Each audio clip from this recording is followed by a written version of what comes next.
They also said that we weren't involved in rendition of trafficking terrorists through third parties, nations that do use torture. They lied about Benghazi and the circumstances surrounding the attack on our facility there. Why would we believe them? They've been wrong about everything for the last 30 years. I go further back. They've been wrong about everything for the last 50 years. Vietnam, Iran-Contra, the Kennedy assassination. Why would anyone believe the deep state? They twist the facts to try to fit a narrative that they prefer. Now, you may ask me, what is their motive? Their motive is really simple. Neocon Hillary Clinton promised them a war in Syria, and damn it, they want it. They want an expansion of the proxy war, including, as she said in the campaign, a no-fly zone, an invitation for World War III. Now, I look at the situation in Syria, and I see Assad propped up by the Russians. They're not our friends. Financing Hamas and Hezbollah, gassing, presumably, children. So he's no friend of ours, nor is he any good. And on the other hand, you have ISIS propped up by the Saudis, who are fighting the families in New York who are trying to collect over the Saudis' role in the murders of 9/11. So they're not our friends. Why would we spend a single borrowed U.S. dollar, because we're so broke now, we had to borrow the money for our adventure in Libya, or a single drop of American blood over Syria? But that is what the neocons want. That's what the military-industrial complex wants. That's what Hillary promised them. And now I think they seek to stampede Donald Trump into seeking yet another unjustified foreign war. Well, Roger, just to focus on you for a second, because I want to take it from another angle now. Given all that's been put out into the media about your alleged interactions from the Democrats, how much are you going to be demanding your day in court to basically, exonerate yourself and put your good name back in order? I have written to the chairman of both the Senate and the House Intelligence Committees demanding to testify in public. I require no subpoena. I'll be happy to show up voluntarily. And I'm not requesting immunity. I don't need it. Adam Schiff and some jackass congresswoman from California named Spire, and this fellow who's a new congressman from Connecticut, who I believe his name is Himes, I think. They need to understand that congressional immunity for defamation only extends to things they say on the floor. Things they say off the floor are actionable. They have defamed me. I will take their exact words and show where they are false. So I'm anxious to do that as soon as possible. If I am not afforded that opportunity, I will most likely have no choice but litigation. But even congressmen are held responsible for the defamatory things they say. Absolutely. The last thing I want to touch on, and I'm excited about this because I'm actually going to the Tribeca Film Festival for this, is the release of Get Me Roger Stone, not only at Tribeca, but it's going to be on Netflix. How was this originally pitched to you, and have you seen it, what the final product is? I have not seen the entire documentary. Like you, I've seen the trailer, which is very intriguing. This has been a 5-year project of a group of young film producers who I agreed to cooperate with. I don't own any piece of this. There's no monetary benefit in it for me. I'm not being paid for the use of my name or likeness or anything like that. And frankly, my expectation is that it'll be entertaining. I don't expect it to be a hit piece, nor do I expect it to be a love letter. My guess is it'll be a pretty balanced piece. I mean, I have cultivated a certain political style. Some people like it. Some people don't like it. That's fine. I do find the level of personal vituperation being generated, through the paid bots and the whack jobs like Brock to be a bit much. You can go on Twitter, you can go on Facebook right now. You'll see people advocating my murder, the murder of my wife, the murder of my dog, the murder of my family. and so on. It does. No human being could be unaffected by that. I've got pretty thick skin, but the left is so intolerant. The left talks a good game, but when you get right down to it, what they're for is censorship. They think anyone who disagrees with them should be barred from the internet. And that's happening even today.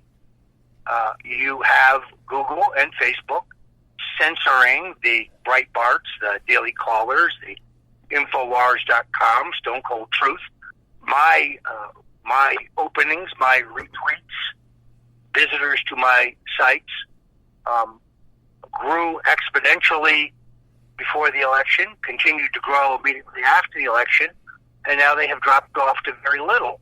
That's because of the manipulation of the logarithms by Google and Facebook in flagrant violation of the antitrust laws, and I think that will probably end up being settled either in the Congress or the courts.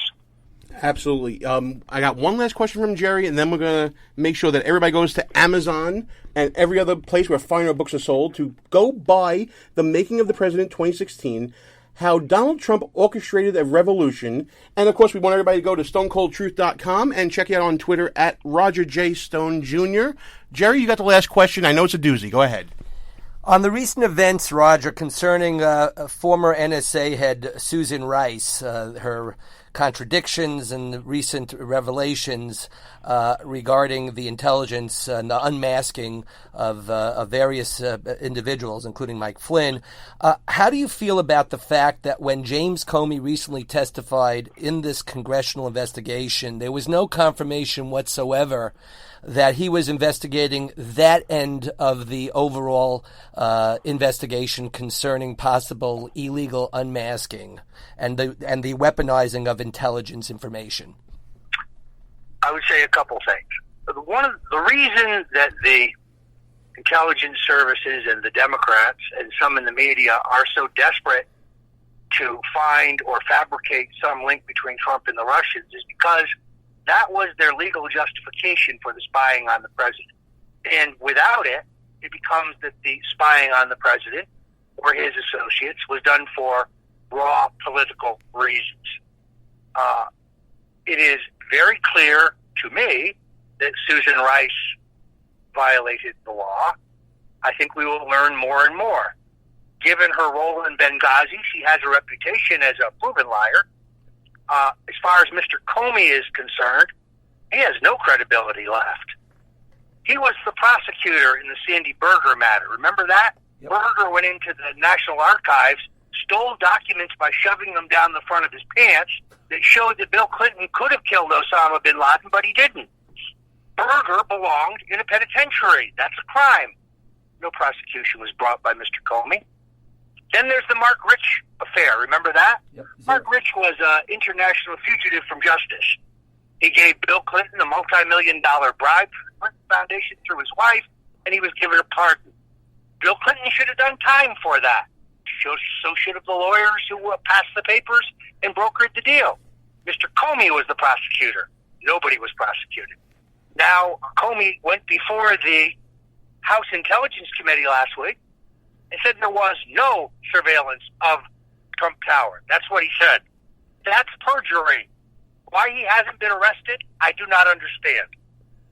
He has no credibility. He is very evasive in the answers of his questions, but I don't see how, given his track record, anyone can take anything he is serious. You think there's going to be... Go ahead. The best way to resolve this would be for the Attorney General to impanel a grand jury and start calling the Obama folks one by one, starting with the big man himself, because the lesson of Watergate is no person is above the law, including Barack Obama. So it's time for him to go before the grand jury. Let's find out what he knew from his national security advisor. I think that's a great course of action. Roger Stone, you have shaped the course of politics in my lifetime, and I thank you for that. Folks, check out The Making of the President 2016, How Donald Trump Orchestrated the Revolution by the legendary iconoclast Roger Stone. If I can only dress like you, Roger, and pull it off the way you do, my life would be complete. Thank you so much for coming on the show. Folks, check out StoneColdTruth.com as well, and Roger Stone on Twitter at Roger J. Stone Jr. Sir, it is an honor to speak with you. Great to be with you. Many thanks, man. Hey folks, I just want to let you know about a great opportunity for listeners of Behind Enemy Lines Radio. If you go to our website, www.behindenemylinesradio.us, and click on the Sane Box ad on the right side of the page, you will get a great opportunity for a discounted offer to join SaneBox. SaneBox filters out all the unimportant email from your inbox so that you can really focus on what matters. If you're anything like me, folks, you get hundreds of pieces of email a day, not many of which is important. SaneBox's smart filter will get everything you need to fly through your inbox and finally make email work for you. It gets rid of spam emails, it deprioritizes emails that aren't as important to you, and it helps you unsubscribe from mailing lists and individual senders with ease.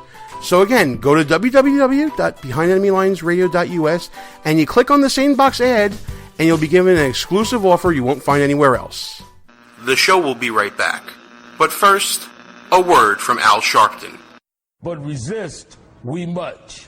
We must. They're all jitty about a shutdown. The tortoise in the race, then co-author of Hubris. U2 lead singer Bono, Fran Drescher, Sigourney Weaver, suspect Jahar Tsarnaev, Rush Limbaugh. Rush Limbaugh, the show Rush Lombard hosts Supreme Court Justice Sonia Sotomayor. Is Mike Muckery yesterday, Antonin Scalia, Kim Kardashian, and the Republican candidates, both Cairo and Benghazi, we rank behind Lavita. First stop, Kazakhstan to college students in Beijing. He's getting lunch at Chipotle in Iowa. Bain is appropriate.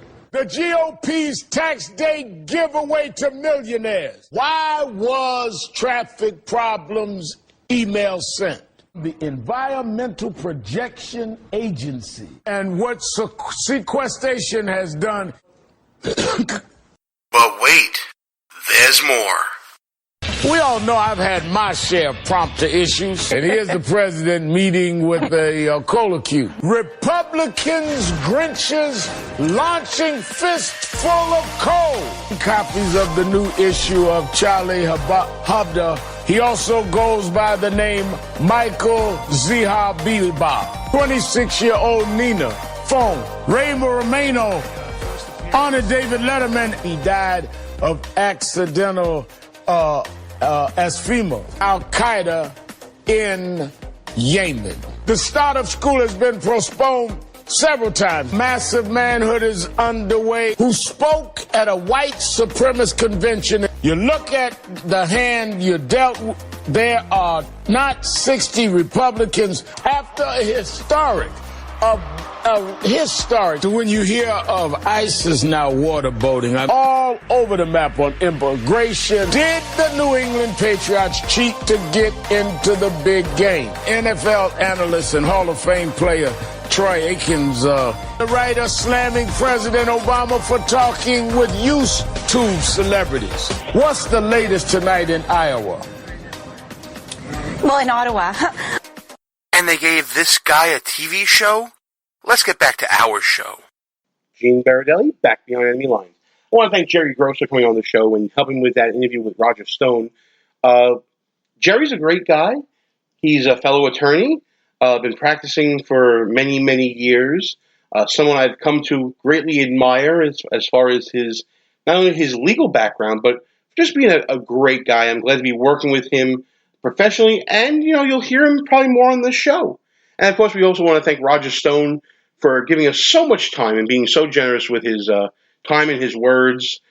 It's not a lot of breaking news there, but you really get a feel for Roger Stone, the man, don't you, when you hear his words and how feisty, how blunt force truth he is, and how he will never, ever dodge an issue, a question, anything. And I'm so grateful that he came on the show to talk to us, especially that now that he's a focal point of what's going on with this farce of an investigation into